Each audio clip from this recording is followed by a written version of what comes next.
Copyright remove করুন মাত্র 2 মিনিটে ওয়াইটি স্টুডিওর মাধ্যমে। তো চলো শুরু করি।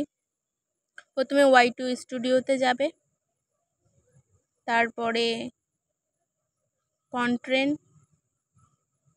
কন্টেন্ট থেকে দেখবে তোমার যে ভিডিওতে কপিরাইট এসেছে সেরকম একটা ভিডিওতে যাবে। দেখো একটা ভিডিও যে কপিরাইট লেখা আছে, তো আমি ওখানে টাচ করলাম, তারপরে কপিরাইটের ওপরে আবার টাচ করব। দেখো রিভিউস, নিউ ডেস,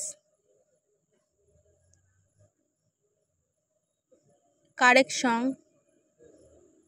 ওখানে আবার ওই কারেকশন চিহ্ন মিউট, মানে তোমার ওই ভয়েসটা মিউট হয়ে যাবে। এবার কারেকশনের সঙের ওপরে আমরা টাচ করব, করে সেভ করব, কারেকশন হবে, দেখবে ঘুরছে। চলো এবার ব্যাগে গিয়ে দেখা যাক ওই যে সাদা অংশটা, ওটাই আমাদের কপিরাইট হয়েছে।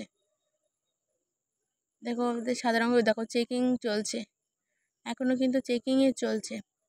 তো চলো একবার আমরা রিফ্রেশ মেরে দেখি কি বলতে চাই।